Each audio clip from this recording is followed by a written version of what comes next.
कार्तिक और कियारा की सत्या प्रेम की कथा उन्हें प्रोड्यूसर्स की लुटिया डुबो दी।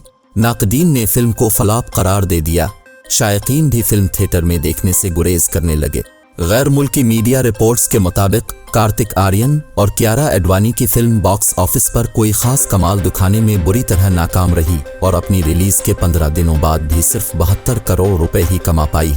इस बात के असर कम हैं कि सत्या प्रेम की कथा बॉक्स ऑफिस पर आइंदा बातरा कारकर्दगी दिखाएगी, क्योंकि उसे टॉम क्रूज की mission impossible dead reckoning part 1 की टक्कर का सामना है, जो कि 12 जुलाई को भारतीय थिएटर्स में रिलीज की गई थी। समीर विद्वांस की हिदायतकारी में बनने वाली फिल्म ने 13 जुलाई को वीक एंड के आगाज पर भी बहुत ही कम बिजनेस किया और सिर्फ 1 करोड़ 30 लाख भारतीय रुपए इकट्ठे किए थे।